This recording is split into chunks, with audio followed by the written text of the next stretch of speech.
welcome to Horror Makes Us Happy, the podcast where we ask the question, what is it about horror that makes us happy? Your hosts are Steve Becker and myself, Chris Whitman, and you can find out more about us at our at our website. That's the thing. Horror Makes Us Happy. The thing that you're already listening to. Yes, the podcast. It's a podcast that you're already podcasting. You can find out more about us at our website, horrormakesushappy.com. And before we get started, this is the trigger warning. This is a horror podcast. We talk about horror things, so we could talk about sensitive subjects, and there may be foul language and or discussions of violence and things like that. But it's not meant to say that it's all that. It's actually a pretty cool psychological delve into what it is that people like about horror. So if that is your cup of tea, sit down and welcome. Sit down and shut up. Sit down and shut up. This is one of my best intros ever. I'm leaving it all in. You're gonna roll with I remember being in middle school, and we had a bus driver. If this stemmed from sit down and shut up, this is gonna be a good story. Well, he was a substitute because our normal bus driver was out, and we used to give her so much shit. It was we were bad. I mean, middle school. You can say shit now. We did a disclaimer. Yeah, exactly. The substitute bus driver showed up one day, and we didn't know who he was. He just pulled up in the bus, but I mean, he's driving the bus, so we got on. Mm-hmm. Or actually, even before we got on, he just opened the door, and before even anybody stepped on, he just yelled out at us, "Get on, sit down, and shut up." And we were like, "Right on, let's go." Yeah, works for me. Yeah, exactly. I was really hoping that was the direction it was going to go, and it wasn't prompted at all. Just as soon as he sees all of you, he's just so fucking done with life. He's just, get on the bus, sit down, and shut up. Well, he wasn't angry about it. It was more of like, this is a cool dude. You know, not going to take any shit, but also, can be fun with it. So we're like, yeah, okay. We can rock with that. So anyway, today we are talking to Mr. Luke Hawker, actor, stuntman, special effects artist, best known for his work on Krampus, Forgive Us All, M3GAN 2.0, Alien Romulus, and many other things. Welcome, Luke. How are you doing? Doing very well. Thank you for having me on. It's great to be here. Glad to have you. Also, honorable mention, Devil's Rock. Awesome movie. Yes, that one. Years ago, yes. Before we get into the meat of the interview, you want to let us know what you're currently working on? I'm working on a couple of things. Some of them are probably a bit secret, and some of them are not so secret. Mm-hmm. Trying to think if there's anything horror related. There's a little bit of computer game kind of horror TV film shows going on. Not a lot of that. But yeah, lots of motion capture and performance capture with weather effects on a whole bunch of different shows. Nice. And then also gearing up for some. Obviously, there's the I'm sure it's in the media. I saw something on Instagram about it just last night about Zelda that's shooting here. So yeah, I'm working on Zelda in both capacities as a performer as also as a maker. Nice. And then the other thing is we're all gearing up to go back to Middle Earth, which is exciting because it'll be my 7th or 8th time in Middle Earth. Really? Yeah. Yes. Yeah, you've been in a few things. Yes, my first big feature that I worked on was The Fellowship of the Ring back in 1999. So long ago. Yes, it feels like it's only 3 years ago, but God. Yeah. Yeah, I didn't think when I was 18, never thought that when I was 45 I'd still be in Middle Earth, but also I'd be doing what I'm doing with my body still, which is which is great. Yeah. That's awesome. Keep a roof over your head. It does. Keeps the medical bills coming as well. Well, hopefully they're helping take care of that. Yes, they are. New Zealand's very good with that. Yeah, he's not in America. He has good health insurance. Exactly. Yeah. Anywho, whole other tangent. Let's see. So the theme of this podcast is more about your body. Not your body of work, but what you yourself have been a fan of from childhood through adulthood. And then towards the end, we'll talk about any common themes that have cropped up. But starting with childhood, what are some of your earliest memories of scary things? Well, scary things. I remember when I was probably about 2 or 3. I grew up. I was born in New Zealand, and then I was about 5. We moved to Australia. But one of my earliest memories from childhood in New Zealand was looking at a poster I had on my wall of a teddy bear at night when I was going to sleep. And I remember it turning and not looking like a teddy bear anymore and looking like something quite bad. I remember running out and grabbing mum and dad and saying, "Oh, something's wrong. I don't like the shadows." Or one of my earliest memories is of being in my room, trying to go to sleep and just seeing shadows and not feel right and not look right.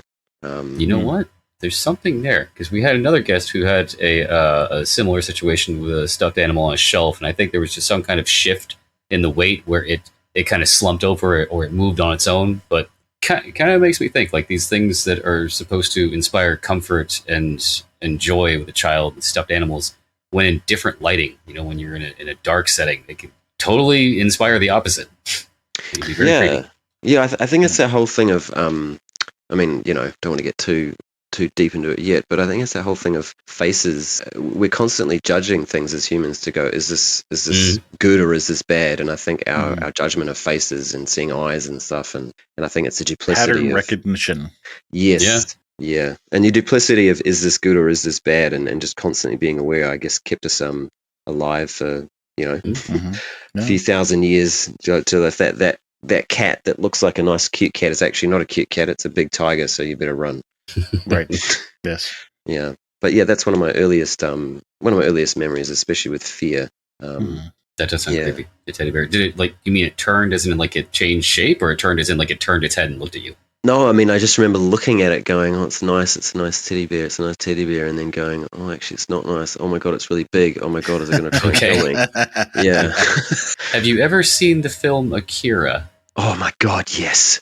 There's a bear scene in there that sounds a lot like what you're describing. Oh, with milk coming out of its seams. Yes. Holy shit. I remember watching that. Oh, Akira is one of my all-time favorite films, and it was very, very inspiring as a kid. But that scene especially, just like, that nursery kind of Ryan, and then you're like, oh my God, what the hell? Yeah. And especially having had the memory from your own childhood. Yeah, probably. Yeah. There's some stuff in Akira. I mean, as I said, I love Akira, but there's some stuff in there that I find a bit difficult to watch. And probably that was harking back to those types of, childhood, and the whole being a kid forever and, freaky. Something in particular about the idea of being a kid forever that bothers you? Wow. Oh, shit, I haven't thought about that. It's interesting. I think there's a certain idea of wanting to stay young forever, but I guess there's a powerlessness of being a child forever. And for someone like me who physically, my body is so important to how I go through life. I recently had a bit of an injury on set. It was a little one. I kind of just twisted my knee and actually it swelled up pretty big, and I had to get my kids to help me to go to the bathroom. Oh wow! But painkillers, ice, all good. But yeah, that feeling of not being able to use your body in a certain way was quite scary for me.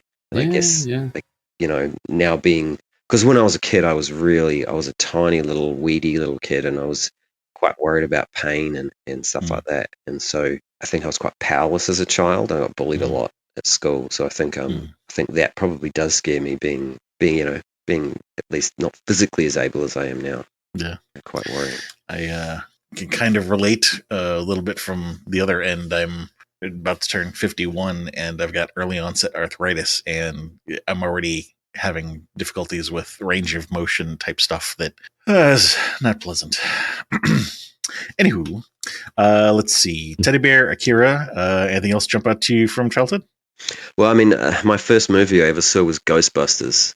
Okay. At the cinema. And I don't think I'd really ever seen much TV before and film. Like, we had a TV at home, but in New Zealand, there was like, I think one channel at that stage, maybe two.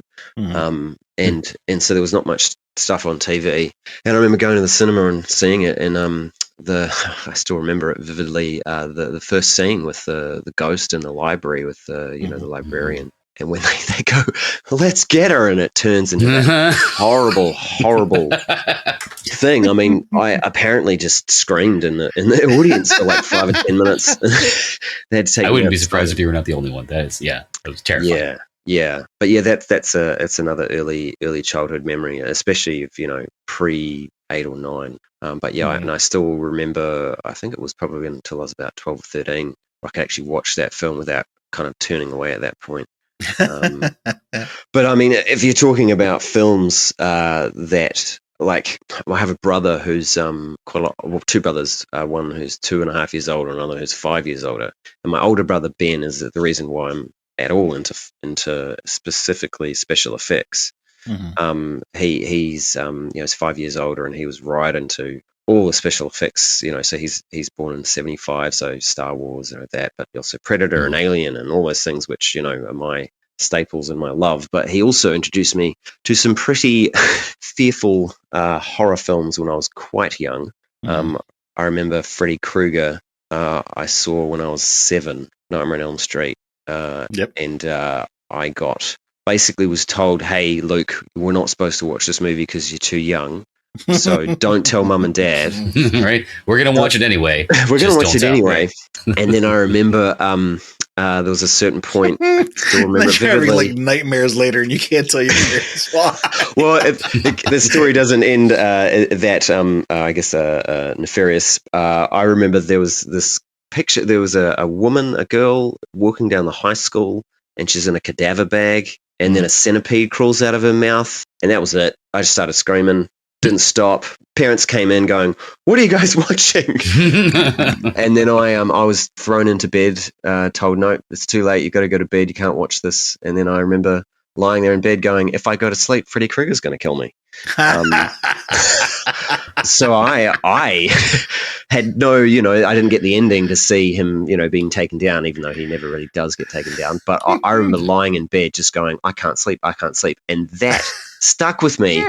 And until I was 14, I slept with the light on until I was 14 because I was so shit scared that if I go to sleep, I'm gonna get killed. It was it was a very good childhood formative experience. Thanks, also Ben. Also with the show It, with Tim Curry. Yeah. I remember that was a pretty big one, and I remember being really scared of brushing my teeth for years because I was worried that the sink would start pissing blood out of it.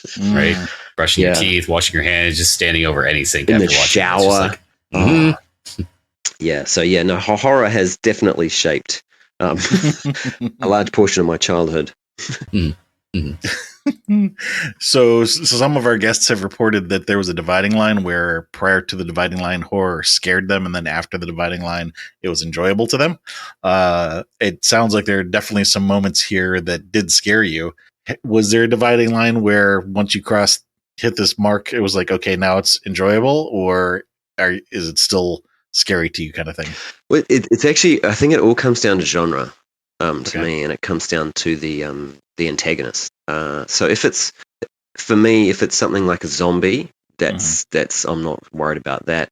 If it's a serial killer, if it's someone chasing you, that doesn't affect me at all. If it's supernatural, I still can't really watch it. And in fact, I think now that I'm away a lot and I'm sleeping in hotel rooms by myself, I think when I first started doing that, probably about 20 years ago, I'm like, you know what? I'm an adult now. I should be able to deal with this. I should be perfectly fine to deal with watching this horror film. And then I Poltergeist 2. 2 or 3. I can't remember whether it's 2. I've definitely seen Poltergeist 1, and I think that was actually one of the ones I rewatched. And thinking I can just give this a go, and then I turned it off halfway through going, what the hell was I thinking? There is no way I can do this, even though, as I said, I'm a grown-ass adult. And the thing that's really funny is I then turned it off and then sat in my hotel room by myself, freaked the hell out. Instead of putting on a palate cleanser, you just sat in it. I did pretty much just was like, no, okay, now I'm just going to have to deal with this. And it's funny. I still have that sometimes. I was in Thailand recently for Alien Earth, and I was basically in this hotel room, and it was a nice hotel room, and I felt very comfortable. And then there was this weird kind of a door behind the like it was next to like a power box or next to the shower or something, and it was like a trapdoor in the wall or like a cabinet, and I opened it up, and it was this really nice hotel, but behind this wall was this broken down bricks and concrete, and I looked down and the shaft went like pretty much all the way down this like 20-story building, and I saw this deep chasm, and I just closed it and went, what the hell is this wall? What is in it? Can I go to sleep tonight? That's because I just, in my head, I'm like, there's something in the wall. Because, is it the gate where there's a guy who gets trapped in the wall? It's like might have been like a fix-it man or someone or a contractor gets put in the wall, and then at night you can see his hand coming through the wall. And I have vivid memories of that when I was a kid of is that a hand coming out of the wall trying to sleep in the dark? And so I had that same idea. That from The Gate. Oh, was it The Gate? I can't remember which film it is. I didn't see it, but I've read about it, and I think it is that one because I do remember reading something about there being a contractor that there's like passages in the walls. Yes. In your research for the trivia? Yeah. Yeah, but anyway, so even now, and that was what, 2 years ago? I still, and I often will just, be just so worried, which is silly because, as I said, I'm a grown-ass adult now, and, I 20 plus years of kung fu, and, I've been set on fire and, gone through plain glass windows and in car crashes as a stunt performer. But I still, if it's anything thoughtful or supernatural, I just, freaks the shit out of me. And I think it's a lack of control because if it's a serial killer, if it's a zombie, if it's a creature in my head, I probably would die instantly. I have this stupid idea that I could battle it or I could pick up a samurai sword or something like that. But when it's a ghost, you can't really hit it. You can't really kind of barter with it. It is, you just, but yeah, that's where it sits with me. Yeah. You're not a priest. So no. And even then, I mean, the old priest didn't do too well, and I'm a lot, maybe I'm the same age as a young priest these days. I don't know. I'd say so. Yeah. Let's see. You're going to say something? I was just going to say it depends on which denomination. Bad joke. You can cut that. True. Did you celebrate Halloween down there? Yeah. Well, actually, it's interesting. When I grew up in Australia, we did do Halloween, but it's very much a hit and miss thing. I loved Halloween, I mean, any excuse to dress up, that's what I do for a job now. I'm professional dress-ups. So for me, sorry? I just said it's a great job. It is a great job. I mean, slight detraction, but when we're doing things like motion capture, that is literally professional dress-ups and it's digital dress-ups. Yes. And when we're doing like Marvel movies, or when we're doing like things with machine guns, you have to make the noise. If you don't make the noise, yes, it doesn't work. And so this is the whole time we're like, I think can't remember what show it was recently. I had something with my hands that I had to fire something out. And if you don't go, it doesn't work. You can't do it. And so, literally, and when we've got machine guns, we're like, da, da, da, da, da. Oh, there was this strange thing recently where we had a chicken gun. And if you didn't make noise, it didn't work. You didn't look like you're firing it. So, a whole, massive studio with these grown-ass adults going, right. If only 10-year-old you could peer into the future and see this, you'd be like, yes! Yes! I'm still lame. But I get paid for it now. Yeah, I get paid for it now.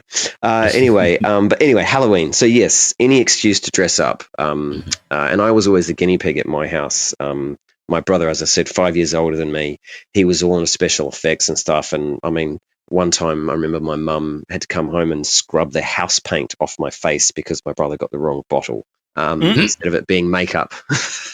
House paint, like latex paint. Literally paint that you paint your house with. He put it on my face and got the wrong. So I had to get my face scrubbed raw. Again, thanks, Ben.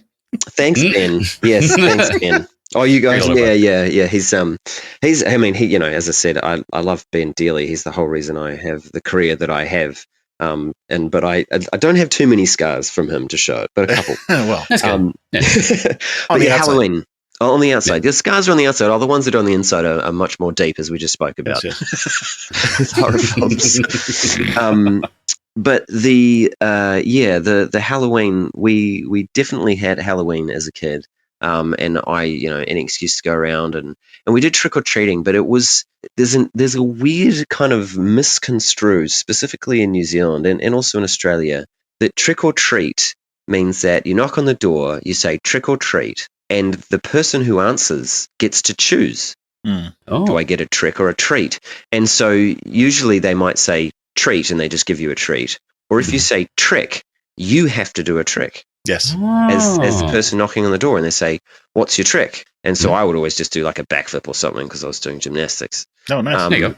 But other people will do like a magic trick card with the deck of cards or something like that. So that's a weird. I don't know. That's not what you guys do in America, is it? No, we're greedy as fuck like that. We just go to the door and we say trick or treat, and they give us the candy. There's no. I think what you're referring there to is more of the historical, because I mean, it really, even before the U.S., it started in the UK somewhere. I don't know the details as well as obviously the people that live there and did grow up with that stuff, but I believe that is how it originally started, and we just don't do that anymore. Okay, yeah, right. I think I do remember hearing something about that. Yeah, because I don't know, somewhere along the lines it changed into trick, as in you get tricked, but no, it used to be you perform a trick. Correct. Well, it's not so much that you're performing a trick, just performing in general. Yeah, you're not just getting turning a trick free. You're doing something. Well, no, that means a whole different thing. At least in American English. But yeah, no, you had to earn the candy, basically. Yeah, right. You just get it for free. I was just thinking, it's probably back in England it would have been trick for treat, trick for treat. Maybe. I'll do a trick to get a treat. Because anyway. But did you have a favorite costume when you were a kid? I was actually just trying to think of the costumes that I did. I mean, zombies have always won. Wolfman, I got dressed up as a Wolfman a couple of times, which is pretty much some teeth that we made out of Fimo, which is a type of heat-treated plasticine. And then my brother just stuck fur to me. But yeah, I mean, I think my brother usually would spend hours getting me ready to then go out and do trick-or-treating and kind of parade me around, like, look at my work. Yes. Yeah, and I remember there was a few big vampires. And this is my resume. I'm good for kids' parties and. But yeah, I think and I'd obviously try and do things like Boba Fett or Han Solo, and they never really came to fruition. And it's interesting when I think back to the type of costumes that we did as a kid that I had no idea about what to do, whereas now the whole thing of YouTube and cosplay has completely changed the not only the way kids can access dressing up, but also the bar is set really, really high. I think for kids, they're like, oh, we've got to do this and we've got to do that. I mean, memorize your lines. Yeah, and also, I mean, I don't want to get into it, but social media, it's like it's easy to dress up like C-3PO. All you need is 3D modeling software, a 3D printer, and some chrome and some, and you're like, hang on a sec. This kid's going to spend like 6 weeks, which is, hey, if they want to get into doing crafting. But if they just want to go and do, I don't know, the pressure's so much. And then you get somebody else just literally wearing the sheet. Yes, literally wearing the sheet. But it's also really interesting. I was just thinking some people were really very anti trick or treat, Halloween in places like America. In Australia. Like I remember knocking on a door and this guy answering saying, "We don't. This isn't America. Get off my property." Yeah. Okay. I thought you were going to go with the religious angle because we get that here too, but no, that's all different. Yes, religion's very different here. Well, depending on whose door you knock on, but no, it's definitely no. We don't celebrate Halloween here. It's not America. The religion sort of thing doesn't really play into it that much. How about a least favorite costume? Least favorite costume, like as in that I wore as a kid. Mm-hmm. Oh, so I remember there was a mummy costume that my brother made me wear, and it was pretty much just 3 or 4 rolls of toilet paper wrapped around me that he then latexed onto me. Oh wow! No. And so it was, and he kept telling me not to move, and I had to stand there for hours. Because he also things like he life cast me quite a few times back when he was learning how to do it. So your brother was like really into getting into special effects at an early age, huh? Yeah, well, I mean, so he's 5 years older than me. So when I was 10, he was 15. So from the age of about 6 onwards, I was the guinea pig. And And so like Right getting down to life Lifecast, cast. though. Sorry? I was just saying, yeah, right down to Lifecast, though. Yeah, the first live cast I ever had was when I was 12. And I remember him saying, basically him reading, because we had VHS, so we'd watch like Rick Baker, American Wolf in London. We'd rewatch the making of that. We remember looking at what they were doing with the alginate and how they're putting the plastic bandage on. And so, we would frame by frame, when you had that little wheel to try and do frame by frame to sort of see it, figure out how to do it. And then he's like, okay, we've saved up all our pocket money. We've got a bag of alginate. We've got a bag of plaster. We can't afford plaster bandages, so we're going to use plaster of Paris with a ripped up bed sheet as our, And I think the first life cast I had was an hour and 45 minutes because the plaster because it was old plaster. It took like, I don't know, an hour and 45 minutes to go off. Jesus. So yeah, that was a scary scary costume. Kind of didn't wear it, but if you know what I mean. It was scary to make because the whole live casting process, you have to sit there and you've just got those two little holes allowing you to breathe for almost 2 hours. Yep. I had a little pen and a piece of paper that I'd write things like, how long and what time is it? And it's only been 5 minutes. That's a good idea. Yeah, which is funny now because if a live cast goes on that we do, if live cast goes on longer than 20 or 30 minutes, then we're not doing our job properly. But yeah, I mean, I remember there was a Superman costume that I had to wear for a couple of our short films that we made on the Super 8. And I remember we had a flying fox that we used my dad's belt buckle as the kind of the rigging so that I could look like I was flying. And so we, put my belt around my waist and my dad's belt and hooked it up to the flying fox. And then the belt broke halfway through the flight. And so I just ate shit right into the floor. And I'm like, this costume, I don't feel like Superman anymore. I don't know if I want to do this. If that was childhood, I would say that's the least favorite. That would count. Yeah. Do you have any, or did you have any really scary dreams or reoccurring nightmares when you were a kid? I did have one actually. It's a weird one. I was at a dinner, well, not dinner, sorry, like just an afternoon tea with my mum and all her friends, like a whole bunch of, middle-aged women or, that age women all around having tea and scones or whatever it is. And then I look at the back of my hand, and the back of my hand goes really stiff and I can't move it. And I'm like going, what the hell's going on with this? And as I'm trying to like play with the skin, the back of my hand pops off and I can see all the bones and all the sinew and all the veins and I can see my fingers moving and like, all the tendons and stuff moving. And I'm like freaked as hell. I look up around the table and all the women around the table are going, are you okay? Is everything okay? What's wrong? Except my mum, who's turned into a witch and she's laughing at me. So yeah, I had that dream for quite a few years. That is an interesting dream. Yeah. How do you feel about your mom? I love my mum. It's so funny because she's not at all like that at all. She's a whirlwind. I think the best way is to describe my mum. She's constantly talking. She's constantly busy. And she's always trying to help everyone all the time, which often means she's helping no one at the same time. Yeah. It was because it was her being completely opposite of what you were expecting. Yeah. She's great. And she's definitely a character who is, warm and loving and highly intellectual and very supportive. So yeah, I guess that's why the dream is so scary, is because it's not my mom. That is the fear of the dream, is like, the change of character in someone so close to you. Yeah. It's a weird one. I don't think we've heard that one before. I don't know. Yeah. Well, I mean, the stuff about, seeing what's going on underneath could have related to, all the effects work he was doing with his brother. The thing about the mom definitely is different, though.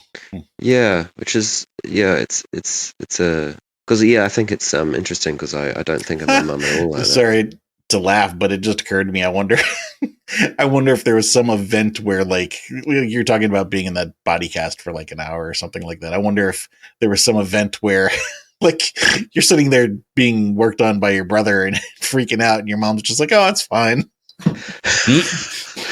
Maybe. I mean, she was always there. I guess probably more for health and safety reasons than for anything else. I mean, and she was very. I mean, as I said, she's very really supportive. Like, I was a gymnast when I was a kid, a high level gymnast, and so my mum used to drive me everywhere, and dance I was doing, and she would drive me in early morning rehearsals, and so yeah, it's maybe the thing is that she's always there, and yeah, I don't know. But I'd had it. I remember having it even when I was really, really quite young. Yeah, it's a weird one. Interesting.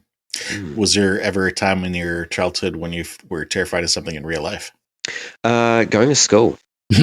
Oh, the bullying. Bullying. Yeah, I got bullied quite a lot when I was a kid, and I think it really it was really a bad time. Specifically from the age of like 12 to like 14, 15. Those 3 years I got quite bullied, and I used to get like actually picked on and kind of, I don't want to say beat up, but definitely pushed around and smacked around and things like that. And they were people who were supposed to be my friends. They weren't like I got other bigger kids kind of chasing me and stuff. And it was interesting because it was I really was hated school, not for any other reason than just the guys, my mates inverted commas who I was hanging out with, which is dicks. And it was all to do with dance, gymnastics, and things like that. Because I didn't realize it, but I was a very confident person. I knew what I wanted to do and wanted what I wanted to be. And I think they just, I don't know, didn't like that I was so confident with who I am. I don't know. Maybe it's the whole pecking order type thing is something that almost every kid goes through. Yeah, I think it's always easier to find a kid to pick on so you don't get picked on yourself. And I just happened to be that kid. Well, not only that, but also like I joked earlier about pattern finding machines. I'd like to say that we're also emotional processing machines.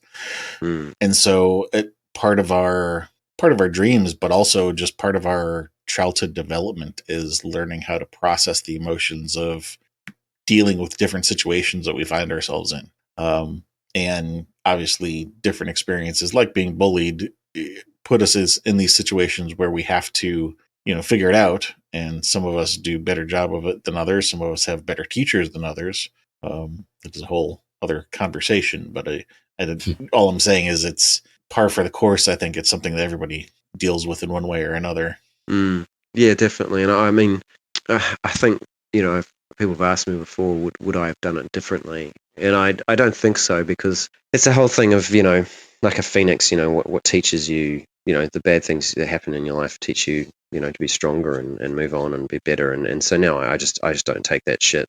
And I'm really quite clear of, no, this is who I am. And I don't really care about people's opinions of me, which, every now and then it does crop up, and I think, I say that, and then I think even later in life I got even, in my 40s was like, actually, no, I really need to not care what people think of me, and as long as my intentions are true, that's all that matters. But as a kid, I and as a young adult, like 18 to 30 or 20, 25, I really was like, no, I know who I am, and I'm very happy with that, and it made the life a lot easier. I didn't care about people who I'd meet and they don't like me. Oh, well, that's cool.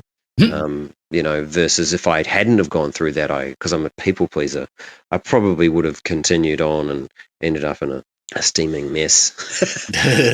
And also I think the whole thing of determination of no, I want this, and regardless of the setbacks and the rejections you get, just keep pushing through. Really good lessons to learn as well.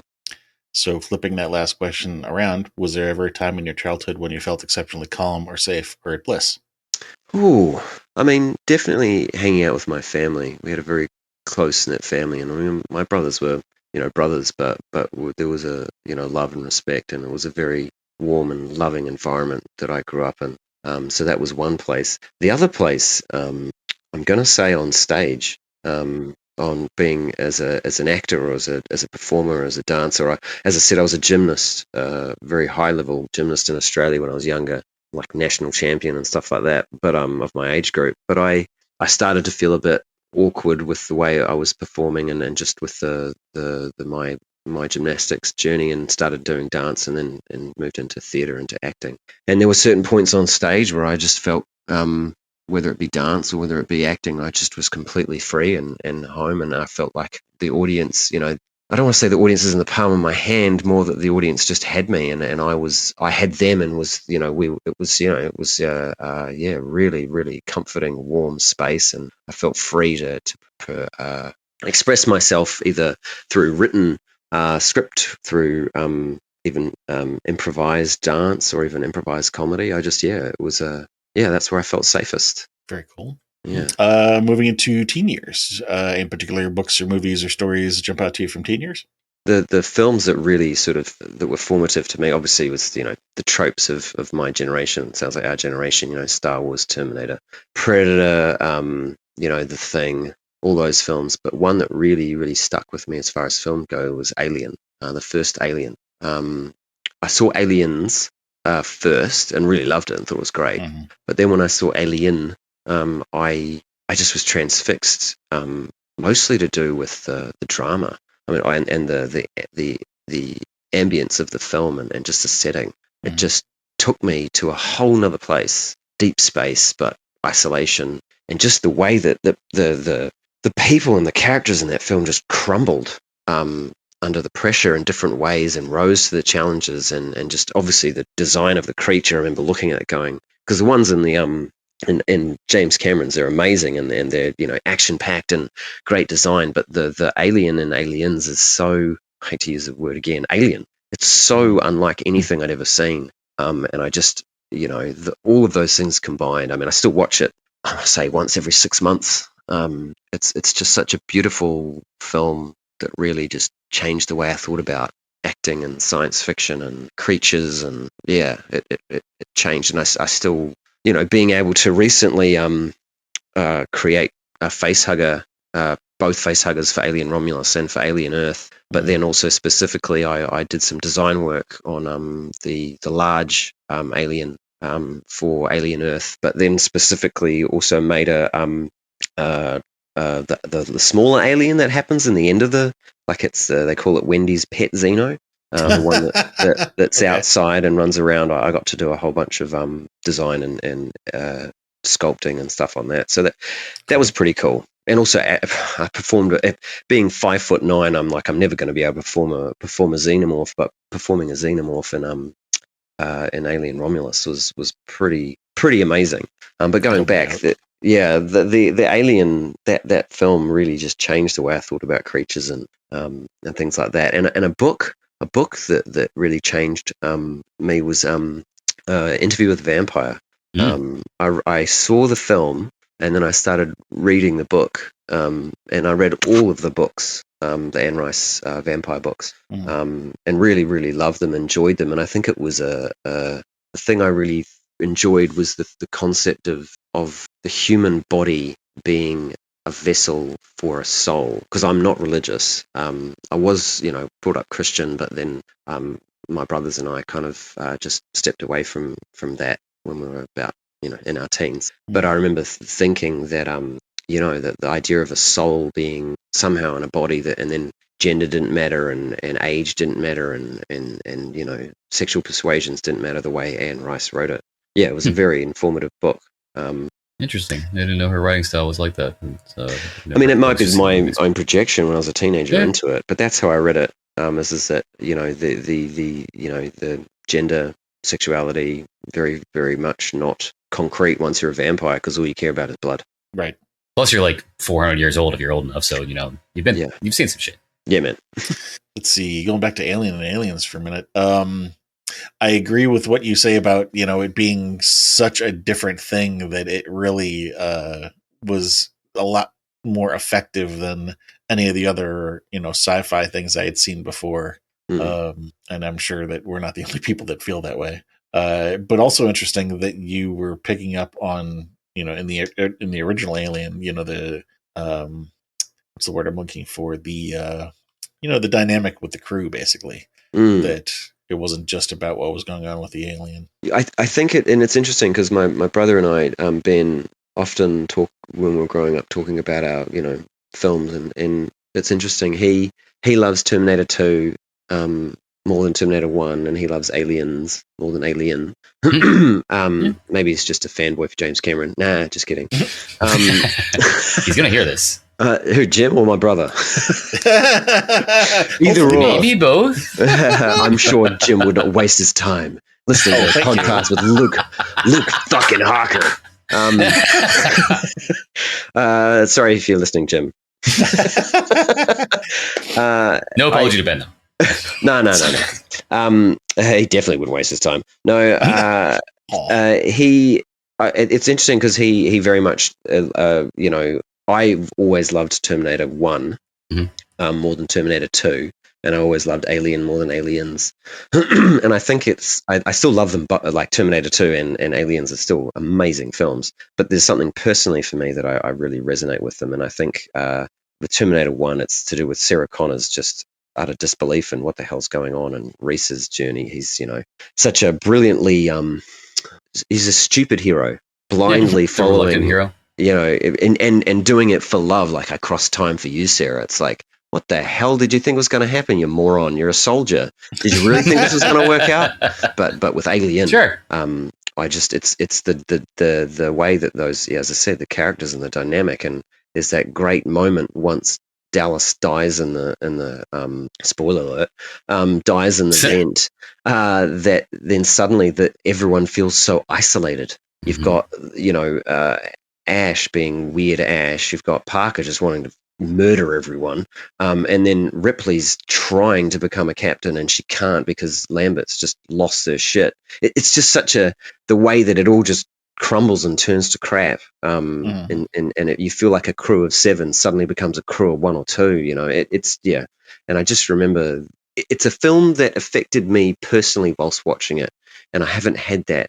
I don't think I'd had that until that point. Any idea why that one? Because you said that was the first film that really affected you personally. Any idea why? I think it's probably to do with a lot of the things that I resonate with is the dealing of isolation, of being isolated, because I'm a very social person and I love being around people, and I'm an extrovert and being center of attention actor. But I think the feelings of being isolated and left alone and helpless is really quite a strong one for me. And I don't know if you've trolled the internet too much, but my brother and I actually wrote and he directed a film called Black Spot, which was a independent film that we created in 2008. Went to some festivals and did some good stuff, but that very much deals with isolation and being alone, and it's a horror film. And so those I think those themes really kind of resonated with me. Also, I think probably because my family, I was the youngest. And my brother Toby is very, very intelligent. He's a borderline genius, and so he was my closest sibling. And so his idea of a good time was reading the encyclopedia cover to cover. Whereas I think I'm undiagnosed dyslexic, and I'm very much an outdoorsy, kind of body person. And so I felt probably quite separate from the rest of my family.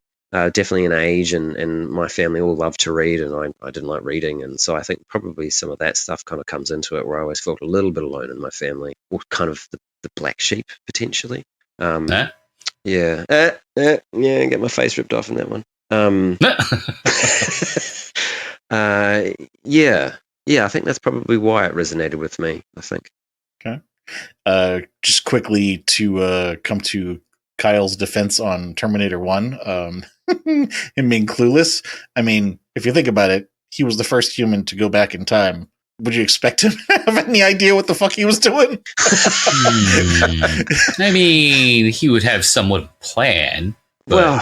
I mean, see, here's what's interesting. Do you think, Sarah must have told John, obviously we see it in Terminator 2, she must have told him that the guy that came, wouldn't she have said, you need to send back Reese Kyle, I believe he did know that was his father.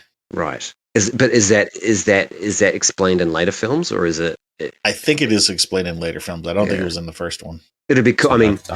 I mean, my personal preference would be that he didn't know, and it was just, I've got to send someone back, and he didn't know that it was his dad, and Sarah never told him, and maybe she didn't want to fuck with time, or I don't know. Yeah, I don't know, but people could go crazy thinking about this thing. Yeah. Well, and not even trying to get into that, but just kind of laughing to myself about, your comment about him being clueless. And well, of course he was clueless. He was the first fucking person to do it. Yeah. It's like, why didn't that dog come back properly from space? That's the dog. Yeah. Oh. Too soon? It's been 60 years. No. If we're talking about the same dog anyway. Yeah, the Russian one. Yeah. Let's see. Recurring dreams or nightmares as a teen? I don't really have one as a teen. I have one as an adult, though. While we're on it, you want to give it? Yeah, it's not at all horror-filled or scary. The dream is, it's slightly different each time, but it's the same concept. I'm on my way to a theatre show, and I'm realized I haven't learnt my lines, and it's a long theatre show, and I'm trying to memorize them on the way to the opening night, and I'm like, oh my god, I'm so fucked. I don't know any of the story. I don't know any of the cues. I don't know anything, and I wake up in like cold sweats, just like, oh my god, because it's like, oh yeah. You were not the first person that said that. Yeah. I imagine it's really common. Like there's a movie. Have you seen the film Starry Eyes? No. Oh, it's great. Very good. It's about Hollywood cult stuff, and I'll leave it at that. There's great special effects, a lot of gore. Really good. But there is a scene where this aspiring actress is having a nightmare, and she's doing a line reading, and as she looks down, each time she looks down at her script, more and more letters and words disappear from the page. It's a very good rendition of what I would think like that nightmare would be like. Yeah. It's funny how much we spend time, because the text is so important to an actor. Mm-hmm. And if you don't know that, like people say, I don't need to know the lines. It's like, that's bullshit. That's just lazy.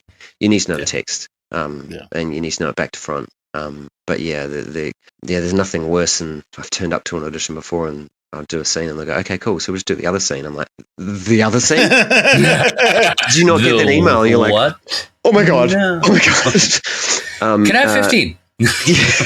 And I did that. I had to go out into the waiting room and learn like the. Yeah, because I mean, what's your other option at that point? Go read it and go home. Yeah, we'll do it. Bit of a shock, but sure, give me 15. Yeah, I did it. I'm sure I didn't get the role for some reason, but it's a scary thing. I guess it's like anyone. I don't know if let's say you're a builder and you forget your hammer and you're stuffed. Really, you can't do it. So without the text, you can't really do what you need to do. Yeah. Let's see. What was the other thing I was going to ask for teen? Anything in real life scare you in your teens? When I was early teens, I got really worried about my parents being late to pick me up, and I was always obsessed that something had happened to them, like to the point of like panic attacks. I think, yeah. And so we didn't have any cell phones, and back when I was like 13, 14, and I was getting picked up from gymnastics and dance and drama. I was doing so much shit, and my parents, dealing with Sydney, where it was it's quite a big city, so getting across town has been quite hard. And so I was freaked out that I was sure they'd been in an accident if they were like 2 or 3 minutes late, and even getting up to the time. 2001 by any chance? No, this was this would have been like 1994. Really? Okay. Yeah. So yeah, it was a very, very worrying time for me. And I think I even had to go see a psychiatrist for it. Really? Yeah. Well, I kind of joked about 2001 because that was something that I think, everybody heard of and then could panic about people not coming home from. But it happening in 94 makes me wonder if there was something else that you experienced that triggered that. I think my parents were having some marital stuff at that time. And I think I probably didn't know what was going on, but I'm a very good reader of people, and so I probably read. The other thing also is that I really love my parents and love my family, and I, you get to that age where you have an awakening of realizing that life can be finite, and that potentially I was just really love them and was really worried something bad was going to happen to them, and I couldn't shake that feeling from my head. And if they were near me, everything was fine. But when they're away from me, you couldn't control. Yeah, definitely. I think that's probably what it was about. Flipping that last question around, was there ever a time in your teens when you felt exceptionally calm or safe or bliss? Yeah, on stage again. Okay. There's nothing wrong with that answer. Yeah. Nope. Born performer. Okay. I think. Yeah. I think that was it. Yeah. On stage. Okay. Not a bad answer. Moving into adult years. So you had mentioned seeing Poltergeist again in your adult years, and this experience of the hotel. You said it was Thailand, I think. Oh no, that was just recently. Where was this? I think this was might have been Australia. I was in a hotel room in Australia. And anything else stand out to you from your adult years of things that either books or movies or stories? The Ring, the Japanese Ring, was a film that I saw that really was. I think it was the intelligence of one, but also just that horror of what the hell is it? Like that was a film that really resonated with me. Scared the shit out of me.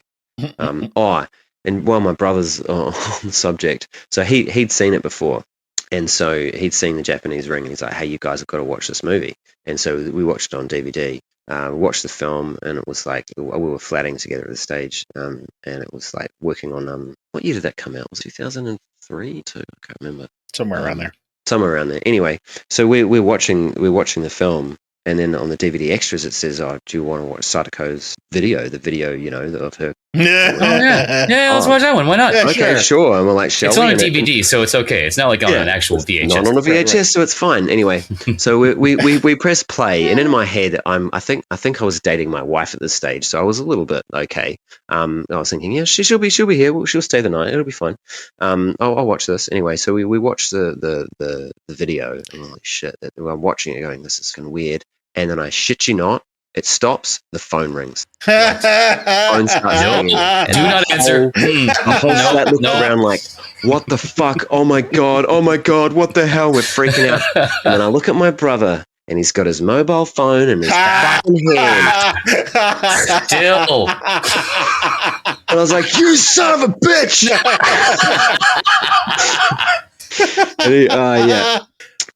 He got me. Yeah.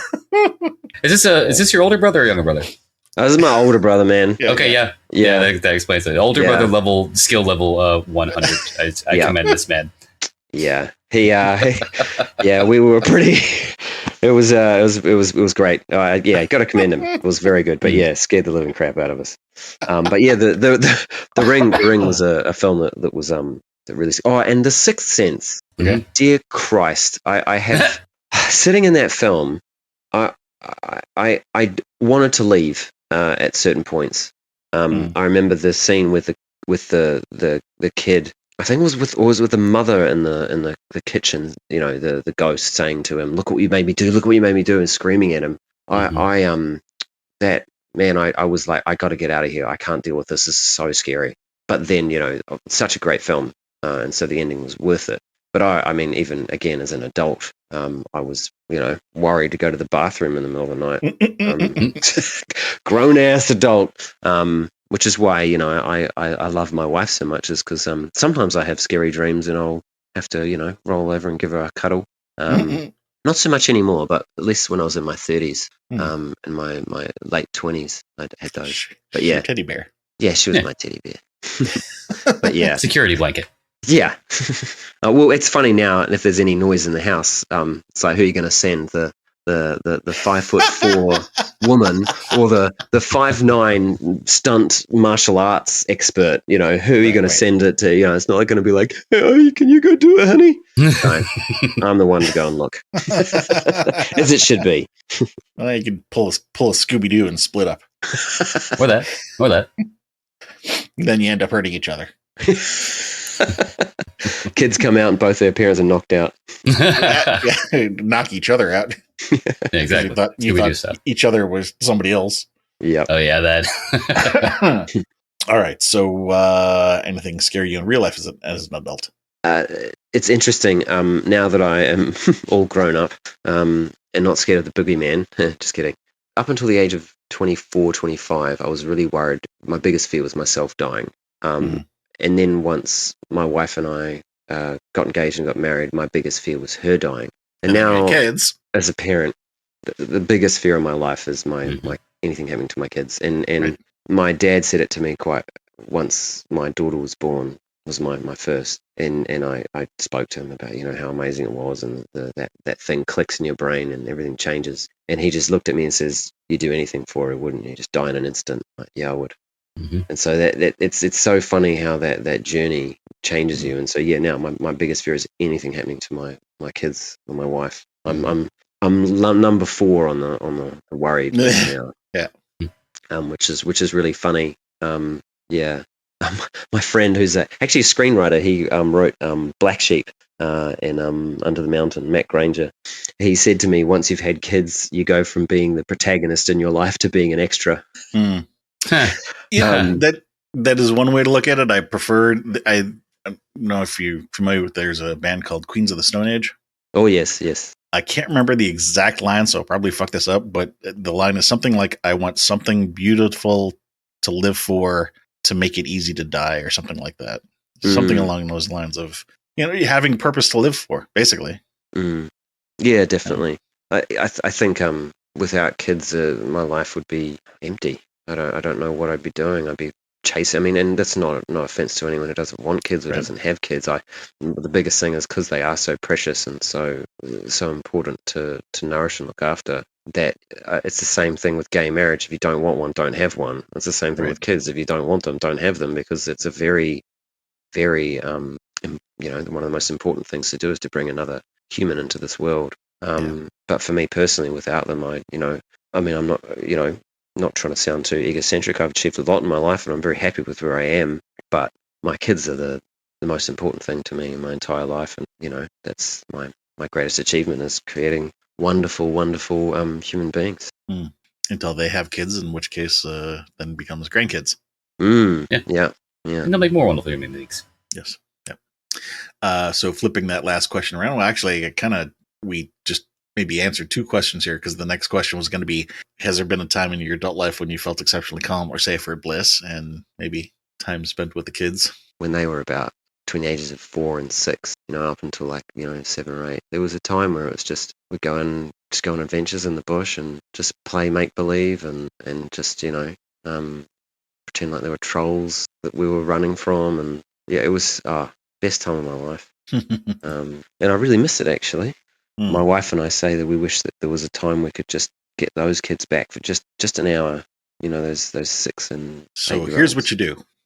Being that you get to play dress up for a living, you get them to follow you into the same career, and then you can play dress up with them for a living. And they get to pretend to be their younger selves for an hour. Yes. There you go. Problem solved. That's true.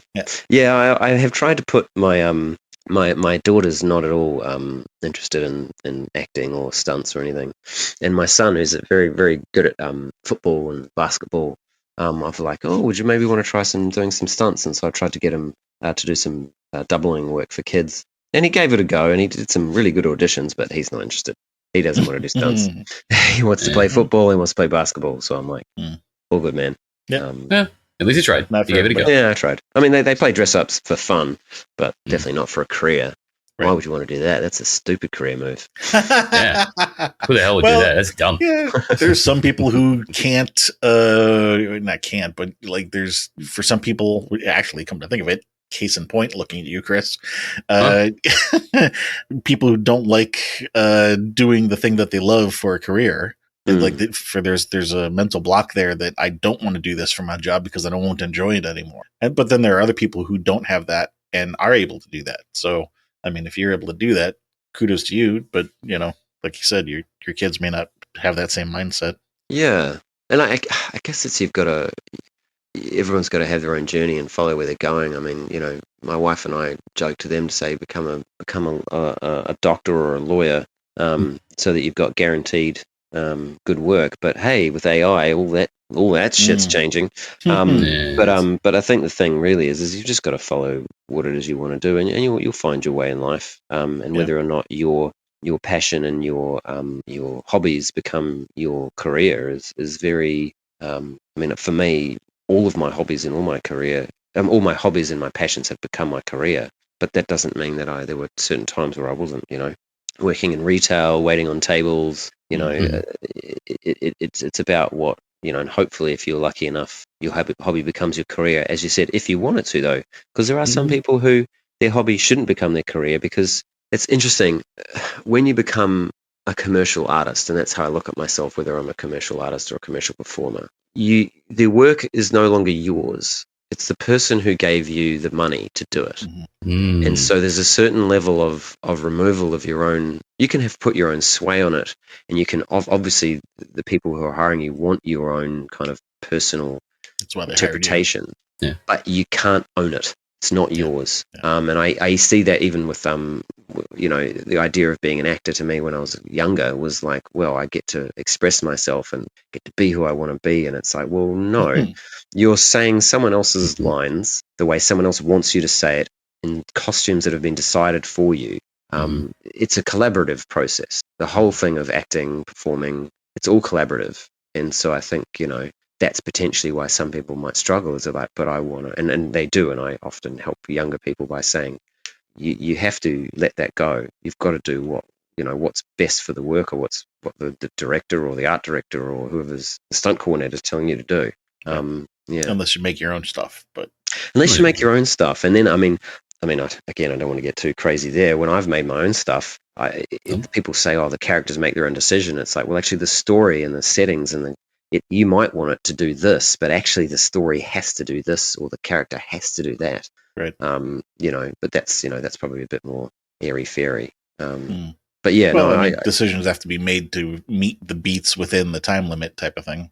Yeah. And there's certain rules of story that have to be adhered to, that if you don't, you're just not, the audience is now your client. You've got to make sure that the audience, you're telling your story the way you want. But if you just go, but I'm going to say it like this, it's like, but that's not servicing the client. The audience is the one who's hopefully giving you their money, or their money, shmoney. It's more about giving you their attention. Time and attention. Yeah, exactly. Yeah. Feedback.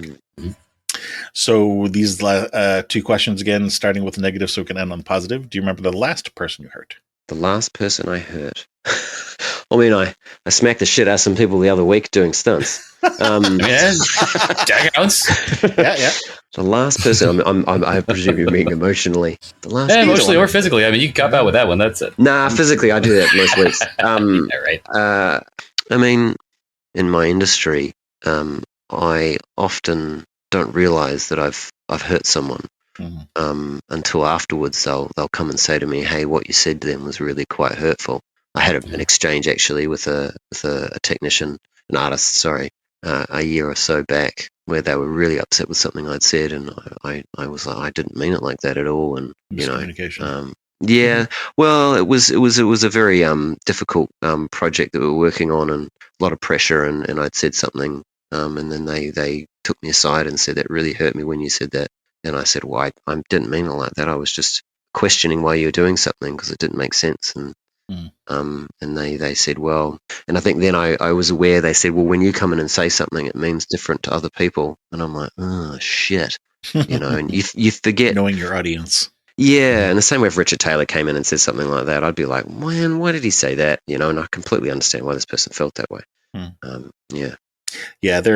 That's kind of in a similar vein, but for me, it's usually happened with making jokes rather than critiques. But there have been a number of times where I've said something that I thought was joking. I figured you would understand I was joking, but because you don't know me the way that, other people do, that, there's that miscommunication and people didn't realize I was joking and shit happened. Actually, I've just remembered cyclical conversation.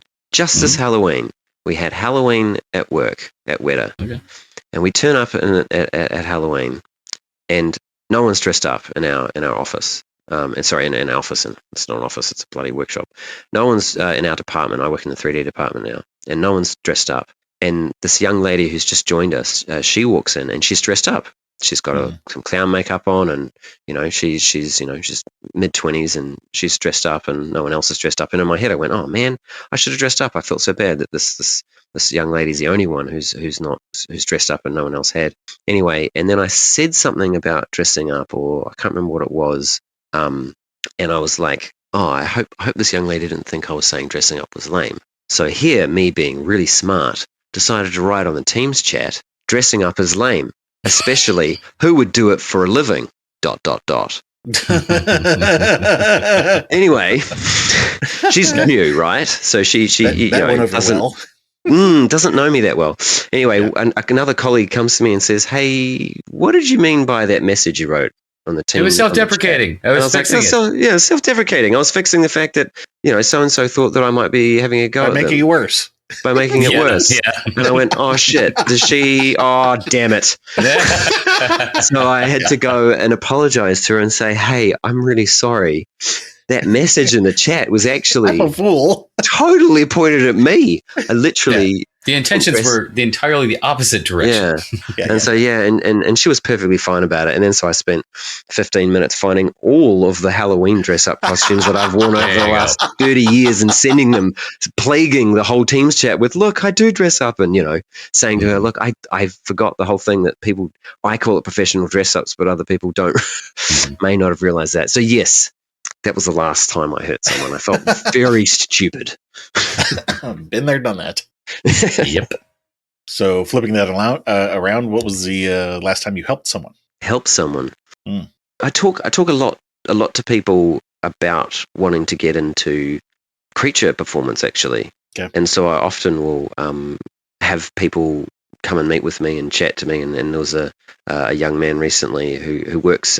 We've got a tourist. If you come to Weta Workshop, there's like a Weta cave where you can come and look at nostalgic props and go on a kind of tour around the workshop, like a little sort of workshop we've set up.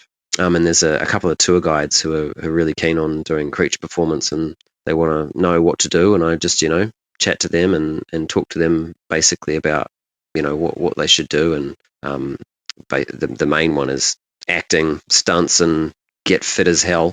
But yeah, I think that's and that's probably I'd do maybe have a chat to people once every couple of months about things like that. And I giving back. Something giving back, yeah. And it's a very small giving back at this stage. I think as my body, because as I'm 45 in a couple of weeks, as my body starts being less and less able to do what I want it to, I'm probably going to start giving back more and more. Good answer. All right. Next question is going to be over your entire life and not just about horror. It could be any genre. What movie have you watched more times than any other? Alien. Okay. I knew it. You mentioned earlier. Yeah, Alien. A close second might be The Matrix. Okay. Yeah. Why The Matrix? That film Alien changed the way I thought about, as I said, drama and being drawn in. The Matrix was such a awesome film that just, it was such a wonderful ride. It felt like watching Akira. It felt like watching anime in real life. And it was right around the time that we were working on Lord of the Rings. Like, I remember it was one of the first films I saw when I got to New Zealand, back from Australia. And I just remember watching it and the fact I'd always wanted to do martial arts, and I did a little bit of Taekwondo when I was a kid. And then when I saw those action sequences, I literally went and joined a Kung Fu school the next week. You and about 20 other people. Oh, so you can say the line. I know Kung Fu. And that film, it's such a great journey. And again, that cyclical thing from, starting where Trinity, the film starts where Neo dies and is reborn, and just, there's so many, harks back, and it's such a brilliantly crafted film.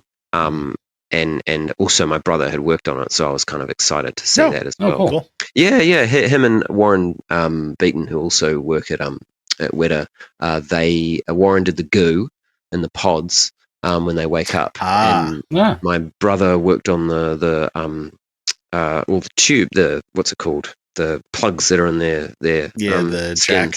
Yeah. Mm-hmm. And so I was excited to see a film that he'd worked on. And just, the Kung Fu martial arts, I was like, oh my God, I want to do that. And so, that's when I say I've been doing Kung Fu for over nearly 26 years now. I know why, is because I saw The Matrix and went to learn Kung Fu. Yeah, take this moment to share one of my gripes about The Matrix. Probably the only gripe I really have about The Matrix. I can't remember. What was the name of the guy who was the traitor? Cypher. Cypher. Yep. thing that always pissed me off about that is, what did he do? He went to go meet the machines to say, put me back into the Matrix. Mm-hmm. Motherfucker, you had your own Matrix. What do you think happened when Neo jacked in and learned Kung Fu? You could have just fucking jacked into that shit yourself, ate your steak, and shut up and be happy. Yeah. You know? Yeah. Like, you know? What the fuck? I think the thing about him was that it came down to control. Mm-hmm. He didn't as he said, I don't like doing, all I do is what Morpheus tells me to do. And he didn't want to do what Morpheus told him to do anymore. He just wanted to do whatever the hell he wanted to do, which makes him a piece of shit. But yeah, if you're like, you know what, just here's my thought on that. I think that he probably, you would think, they're humans, I don't want to say a dime a dozen, but we're not as unique as we'd like to think we always are. And so you would think that with enough people, there'd probably be more than one person who has felt that way. And so I think that Zion should have had its own little room for people who wanted to, kind of give up and just go stay in the box, except let it power Zion instead of powering the machines. Yeah. True. Anyway, I mean, you wouldn't have the betrayal and you wouldn't have the Judas story. I was about to say the Christian Judas kind of thing there had to be there. But yeah, also, that is a good thought. As Pitch Meetings likes to say, "'Cause plot." Right. That's why this happened. 'Cause plot. Right. No, it doesn't make sense, but plot. Yeah. Anyway, off myself. So let's see. Normal follow-up to that question is so would that be your favorite movie, or would you consider something else your favorite? I think you already said Alien is your favorite. Yeah, Alien is my favorite. Yeah. As I said, The Matrix is there's another horror film that I had watched quite a lot as well, which is Let the Right One In. Okay. But the Swedish version. Right, not the reboot. Yeah. I like both. Yeah. What'd you like about Let the Right One In? I love the concept of a young vampire. A vampire, the whole thing with Claudia and Interview with the Vampire is really interesting. Mm-hmm. But the idea of being a vampire at that age and also needing to have someone else, the vampire needs an older person, and and that innocence of preteen love is quite, it's handled quite well in such a horrific setting. Reminds me a lot of what you said earlier about Akira. Yeah. About being a kid forever. Yeah. Mm-hmm. It'd be interesting to be a kid. I think ultimately I also feel I know I'd be worried about being a kid forever, but at the same time I think when you're a kid you're very naive in a beautiful way. Mm-hmm. And I think there's some naivety that I wouldn't mind regaining about the world, because sometimes when you look at what's going on in the world it's a bit hard to stay positive, but yeah, I think that's fine. And then you can be a vampire and be part of the reason that it's be a good vampire. Wait a sec. No such thing. Yeah. Let's see. So common threads about what kind of horror you like. I think you'd already said supernatural was your through line. Supernatural is the type of horror film that I find so hard to watch because it's so scary. But I do like the reinvention of the zombie. I've thought the last few zombie, especially like Dawn of the Dead, 28 Days Later, and obviously Last of Us. Those are some, I like the zombies. Yeah, I like all the cordyceps versions of zombies there are out there. There's Last of Us, Girl with All the Gifts. There's like one or two more, I think. Yeah. The fungal zombies. Yeah, nice. I also have really liked some interesting takes on, like, It Follows. Was a film that was really, really cool. Just sort of changing it up, and things like A Quiet Place. There's just really cool kind of switches on horror, which I really enjoy.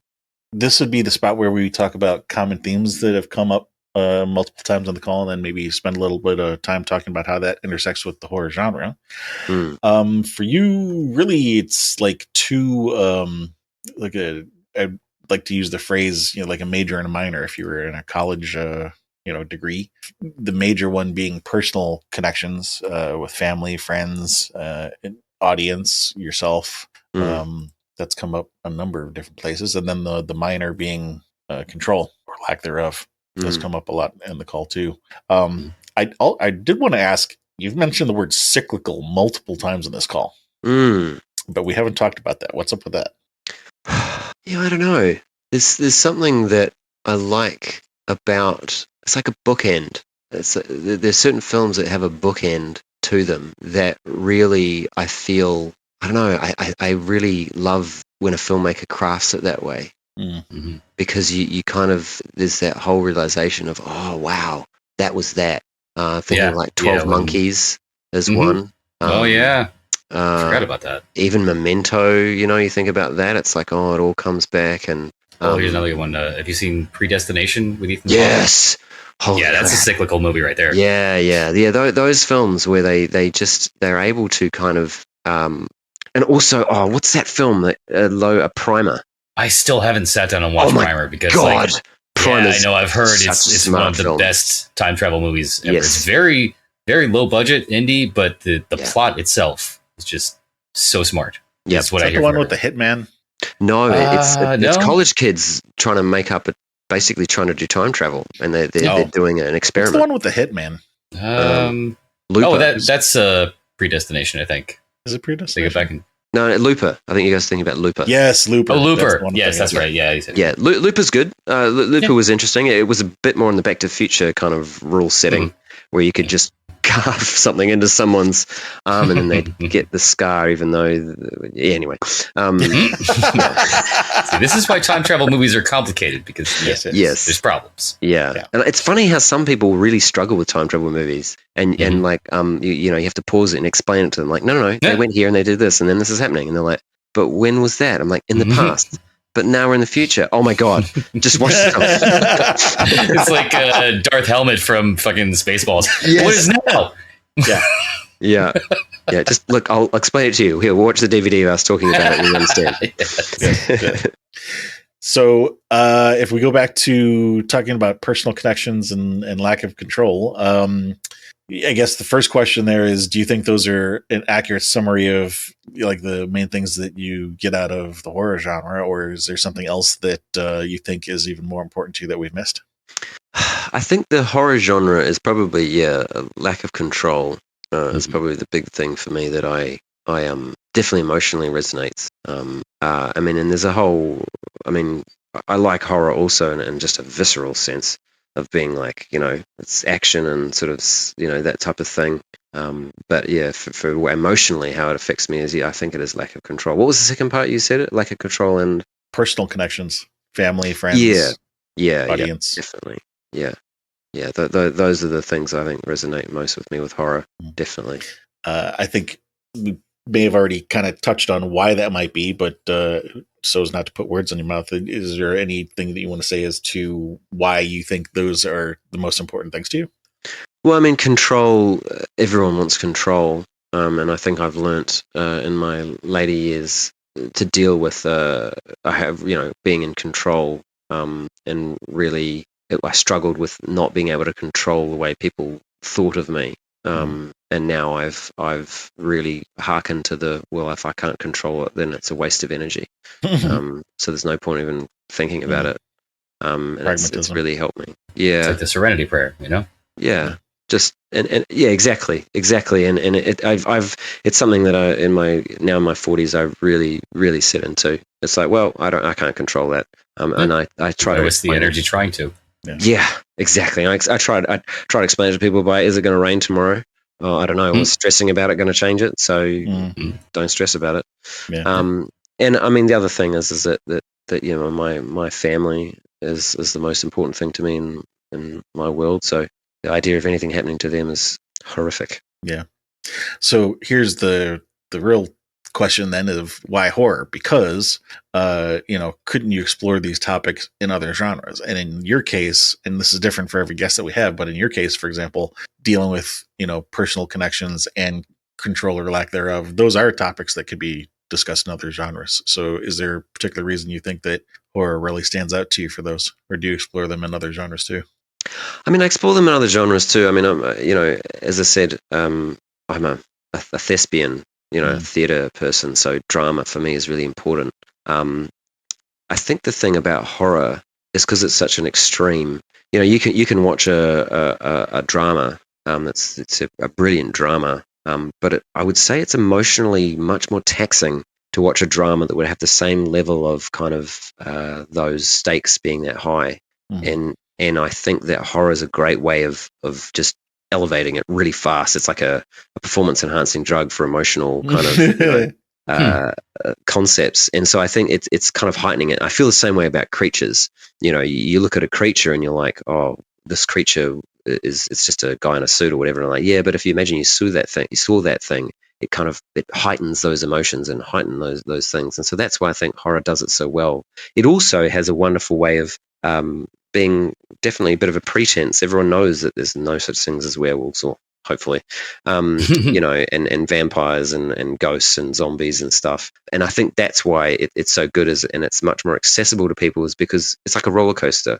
We know that this is safe. We know that it's all going to work out, but we get the thrill of watching it as we go. And that's why I think it works so well. And that's why I definitely like it.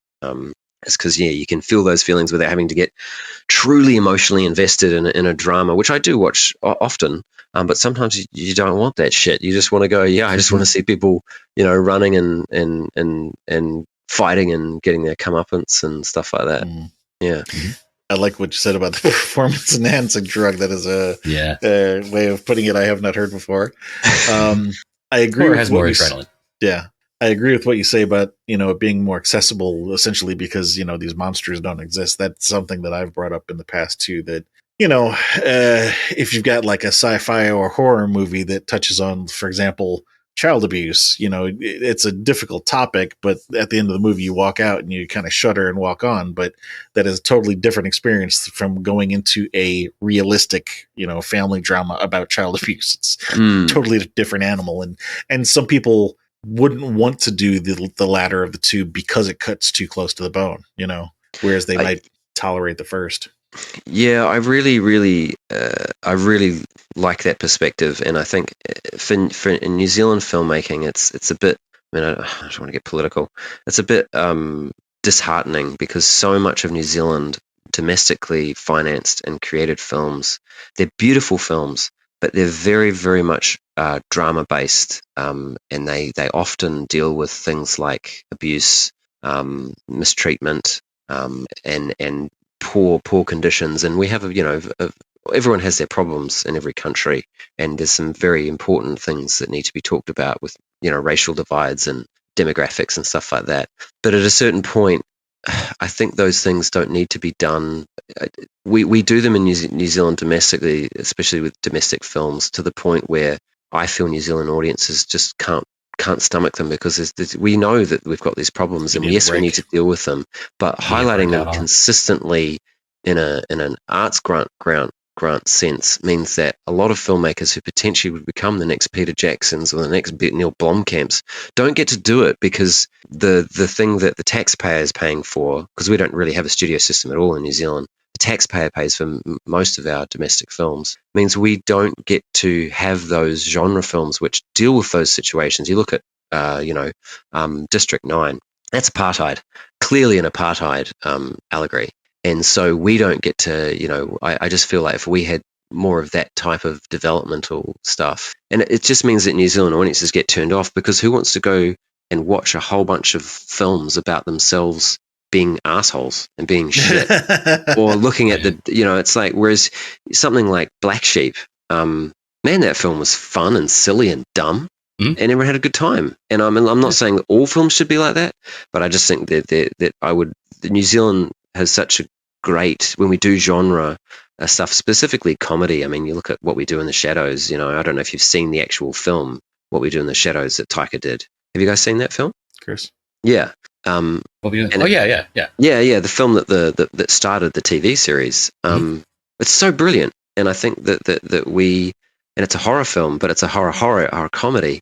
And I would really like to see more of those films, because you can say what you mean, again, like a roller coaster. Palate cleanser.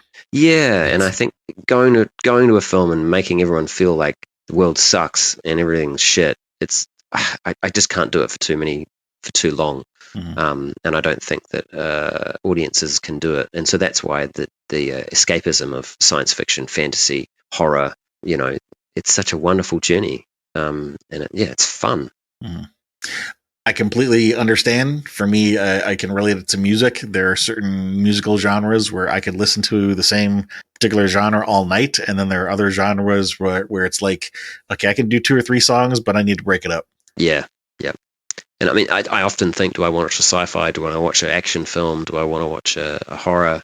And I think, again, it's, as you say, palette. It's like, what is it that you feel like, and what is your mood? And if you just watch dramas, nothing but dramas, oh man, you're going to need some antidepressants. There are people who do that. Mm. Yeah.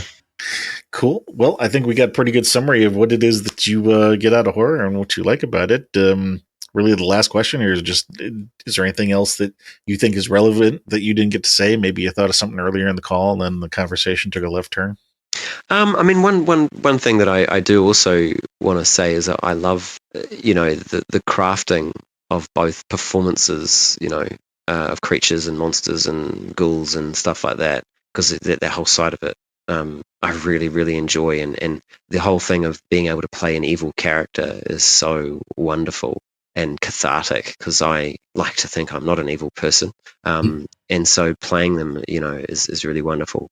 But also I think there's a certain beauty in the crafting of the actual elements of actual physical or digital, those creatures. And I really love watching the human ingenuity of how to make creepy, cool prosthetics or monsters. And I think that there's so much ingenuity and that's come from that. And I think for me, I really, really like watching horror films to see other people's performances, but also to see how the crafting of those creatures comes to life. Mm-hmm. And so, often people are like, oh, if you work in the film for so long, do you not enjoy watching films? And I'm like, well, no, I love watching films. And even when I see something, I'm like, oh, wow, how do they do that? Mm-hmm. Yeah, now you just have more now you have more the auteur respect for it. Yeah, and I get to look at it and figure it out, and also love it when I watch something and I go, I have no idea how they did that. No idea. That too. And I don't care. On the rare occasions where you're just like, how? Yeah. Well, thank you very much for your time. Glad to finally get a chance to sit down and talk with you. Yeah, sorry it took so bloody long. Yeah, one of them was my fault. Oh, no. That's just, life. Busy lives we all lead. Has a way of doing that, yeah. Well, thank you very much for your time. Before we hit the closing here, do you want to let everybody know what you're currently working on? As I said, I'm currently working on a few projects. Zelda is one of them down here in New Zealand. And there's a couple of projects that are coming through. We're all talking again, returning to Middle Earth. So looking for our Smeagol's and our Golems, which will be fun. Another journey into that realm. Yes. Those are the things that are kind of burning brightly. I've got a bunch of games and stuff that I'm working as well, doing motion capture. Cool. But yeah, those are the things that are burning bright, which is always fun to go back to Middle Earth. Yes. Mm-hmm. Well, what we're going to do here is I'm going to get together with you offline to get some pictures and a bio and put together a little bio page for you on our website. So if anybody wants to find out more about what you're doing, they can just go to horrormakesithappy.com, go to the episodes page, scroll down to your name, click on that. That'll take them to your bio page, and then go from there to wherever you want us to link to. So again, thank you. Thank you, anybody out there listening. Please do come visit us at horrormakesithappy.com. Do what I just described a minute ago to go to all those links. Other than that, you know how it goes. It's free and it helps us. If you would like, share, subscribe, and tell a friend.